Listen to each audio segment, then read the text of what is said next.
Bismillahirrahmanirrahim. Assalamualaikum warahmatullahi wabarakatuh. Kita bertemu kembali pada pertemuan kita yang ke-10 dengan materi kuliah kita, yakni ilmu pengetahuan, teknologi, dan seni dalam Islam.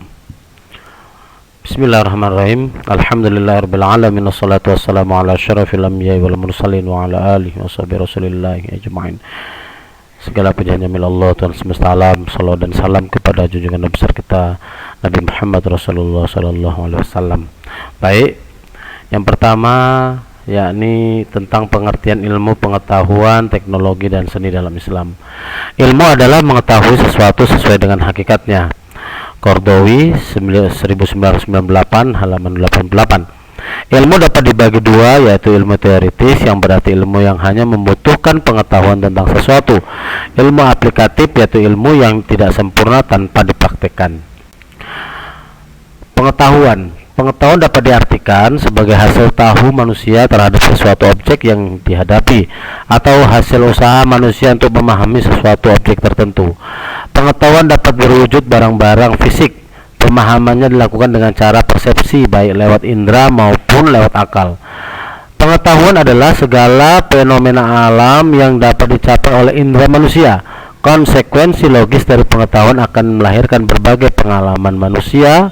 Akan tetapi pengalaman manusia ini terkadang kebenarannya tidak mutlak dan perlu diuji lagi. Ilmu pengetahuan dalam pandangan filsafat. Pengetahuan dalam ilmu sangat berbeda maknanya. Pengetahuan adalah segala sesuatu yang diketahui manusia melalui tanggapan panca indera dan intuisi. Ilmu pengetahuan adalah pengetahuan yang telah diinterpretasi, diorganisasi, dan disistematisasi sehingga menghasilkan kebenaran objektif, sudah diuji kebenarannya dan dapat diuji ulang secara alamiah. Secara etimologis, kata ilmu berarti kejelasan, karena itu segala yang terbentuk dari akar katanya mempunyai ciri kejelasan. Syarat-syarat ilmu pengetahuan. Syarat-syarat yang harus dipenuhi agar suatu pengetahuan dapat disebut ilmu tercantum dalam apa yang dinamakan dengan metode ilmiah. Tidak semua pengetahuan dapat disebut ilmu, sebab ilmu merupakan pengetahuan yang cara mendapatkannya harus memenuhi syarat-syarat tertentu. Sumber ilmu dalam Islam. Terdapat dua sumber ilmu, yakni wahyu dan alam. Dalam istilah lain disebut ayat-ayat Qur'aniyah dan ayat-ayat kauniyah. Manusia diberi kebebasan dalam mengembangkan akalnya dengan catatan dalam pengembangannya tetap terikat dengan wahyu dan tidak bertentangan dengan syariat. Sejarah perkembangan ilmu pengetahuan dalam Islam. Pada abad kedua Hijrah, ilmu dibagi menjadi dua. Yang pertama ilmu agama dan dua ilmu non-agama. Pandangan ulama Islam terhadap ilmu pengetahuan. Menurut Jabir ibnu Hayyan dalam bukunya Al-Hudud, dua macam pengetahuan, yakni pengetahuan agama, ilmi ad-din, dan pengetahuan duniawi, ilmi ad-dunya. Didasarkan kronologi historisnya yang memang perkembangan keilmuan agama mendahului perkembangan keilmuan duniawi. Menurut Al-Kindi, membagi sistematika epistemologi dalam teoritis atau nazariyah dan praktis. Pengetahuan teoritis atau nazariyah dibagi menjadi dua kategori, yakni pengetahuan teologis, ilmu al-umur al-ilahiyah, dan pengetahuan kemakhlukan, ilmu al-umur al-masmu'ah atau ilmu kauniyah. Klasifikasi Al-Kindi ini memberi kesan pentingnya pengetahuan agama dalam percaturan keilmuan masa itu. Al-Farabi 339 Hijriah adalah salah satu filosof muslim yang banyak menulis tentang kategori dan klasifikasi pengetahuan. Al-Farabi dengan tegas mengatakan bahwa salah satu sumber pengetahuan itu adalah ada yang langsung dari Tuhan. Al-Ghazali 505 Hijriah dalam karya besarnya Ihya al-Ulumuddin lebih terperinci dalam pembagian keilmuan itu menjadi dua macam, yakni pengetahuan agama dan pengetahuan non-agama, syar'iyah wa ghairu syar'iyah. Yang dimaksud dengan pengetahuan agama ialah pengetahuan yang diperoleh dari para nabi. Sedangkan yang dimaksud dengan ilmu pengetahuan non agama terbagi dalam 3 macam, yakni ilmu yang terpuji, yaitu pengetahuan yang menyangkut kemaslahatan duniawi seperti ilmu kedokteran dan ilmu hitung.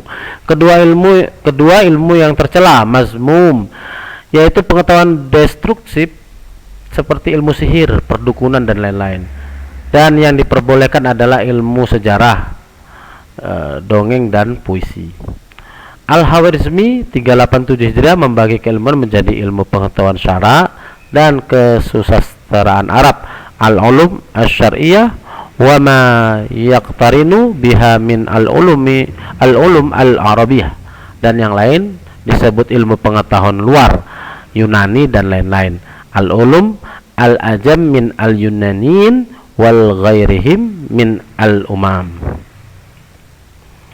Ibnu Khaldun 808 Hijriah dalam muqaddimahnya juga mengklasifikasikan pengetahuan ke dalam 2 kelompok, yaitu ulum hukmiyah falsafiyah, yaitu pengetahuan yang alamiah bagi manusia yang dapat diperolehnya melalui potensi penalarannya, yang mungkin dapat dikuasai oleh manusia dengan kemampuan penalarannya yang alamiah, dan subjek permasalahan argumentasi dan aspek metodologisnya dapat dipecahkan sendiri oleh intelek manusiawinya, sehingga kebenaran atau kesalahannya analisis kajiannya. Dan yang kedua adalah pengetahuan nakliyah wadiyah, yang seluruh didasarkan informasi atau kabar dari Tuhan dan tidak ada otoritas bagi rasio atau akal untuk mencampurinya, selain aplikasi masalah furu', masalah detail yang dikaitkan dengan prinsip atau al-usul. Manfaat, sains, dan teknologi manusia dalam pandangan Islam. Yang pertama, mengenal Tuhannya, menegakkan hakikat kebenaran, membawa manusia kepada sifat tafakkur dan berpikir, membantu manusia memenuhi keperluan material untuk kehidupannya, membantu manusia dalam melaksanakan syariat, menjaga keseimbangan dan keharmonisan alam. Teknologi adalah salah satu produk budaya, karena teknologi merupakan aplikasi ilmu pengetahuan dalam bentuk alat atau wahana kehidupan. Dengan teknologi, sesuatu yang sulit digunakan menjadi mudah, sesuatu yang tidak mungkin dilakukan menjadi mungkin. Teknologi merupakan aktualisasi ilmu pengetahuan, juga merupakan wujud peradaban manusia dalam setiap zamannya. Teknologi yang dihasilkan oleh suatu bangsa tidak selalu sama dengan yang dihasilkan oleh bangsa yang lainnya. Semakin tinggi kepedulian bangsa terhadap pengembangan ilmu, semakin tinggi pula peradaban yang dicapai bangsa itu. Keutamaan orang berilmu. Dalam Quran surah Az-Zumar ayat ke-9, yang artinya, katakanlah, apakah orang-orang yang mengetahui dengan orang-orang yang tidak mengetahui? Kemudian surah Al-Mujadalah ayat 11, yang artinya, niscaya Allah akan meninggikan orang-orang yang beriman di antara kamu dan orang-orang yang berilmu pengetahuan beberapa derajat. Quran surah Al-Fatir ayat 28, yang artinya, sesungguhnya yang takut kepada Allah di antara hamba-hambanya adalah ulama atau orang yang berilmu. Hadis riwayat Bukhari, barang siapa melalui satu jalan untuk mencari ilmu, maka Allah memudahkan jalan baginya ke surga. Dunia dilaknat apa yang ada dalamnya kecuali zikir kepada Allah Ta'ala dan orang alim berilmu atau penuntut ilmu. Hadis riwayat Tirmizi artinya, keutamaan orang yang pandai terhadap orang ahli ibadah adalah seperti keutamaan rembulan atas bintang-bintang yang lain. Dan sesungguhnya ulama adalah pewaris nabi, dan para nabi tidak mewariskan dinar atau dirham, mereka hanya mewariskan ilmu. Maka barang siapa yang mempelajarinya, maka mendapat bagian yang sempurna.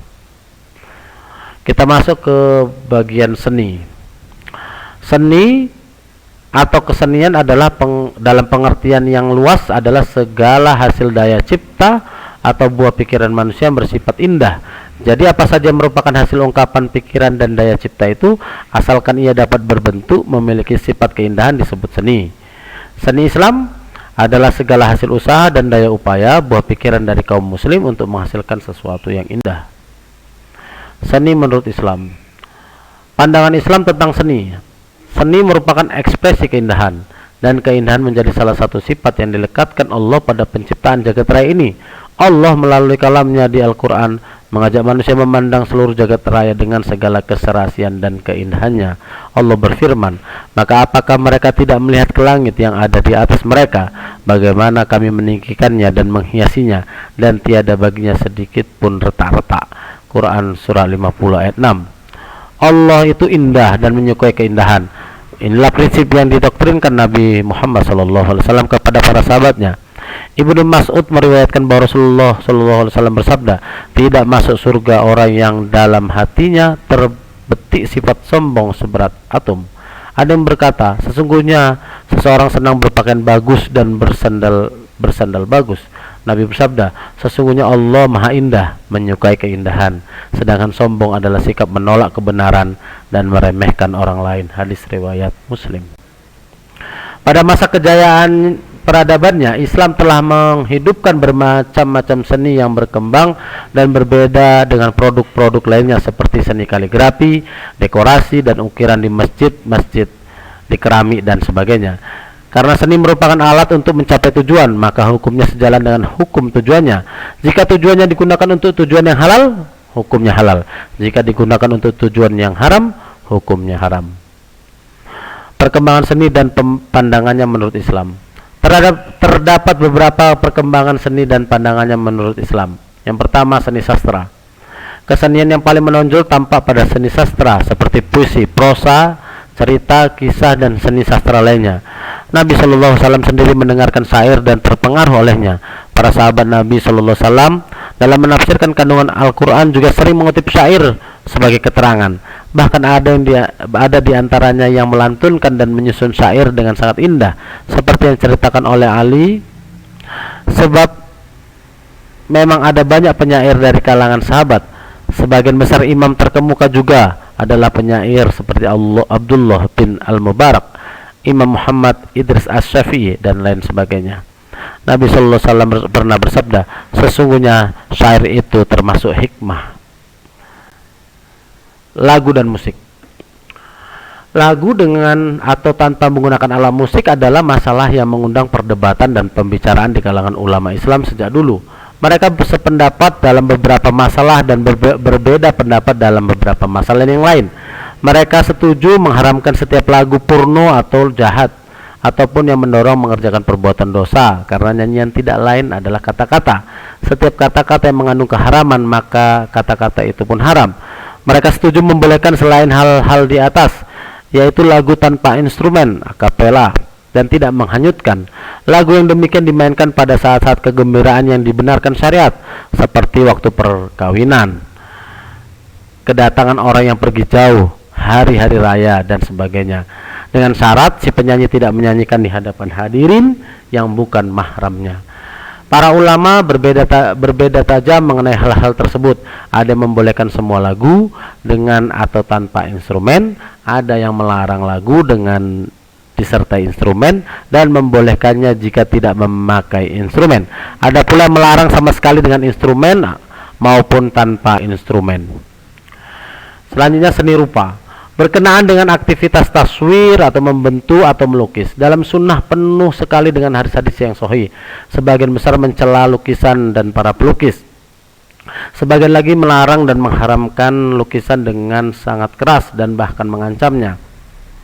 Termasuk juga menyimpan atau menggantung gambar di tembok rumah. Ada hadis yang menerangkan bahwa malaikat tidak masuk ke rumah yang ada gambarnya. Berikut larang-larangan dalam seni rupa. Sebagian patung yang dibuat dimasukkan untuk memuliakan orang yang dijadikan patung itu. Hampir sama dengan yang pertama, ialah pembentukan bentuk patung yang dijadikan oleh agama tertentu yang bukan Islam. Meniru ciptaan Allah, yakni meniru ciptaan Allah dengan mengaku membuat dan menciptakan seperti apa yang diciptakan Allah. Gambar-gambar termasuk lambang kemewahan.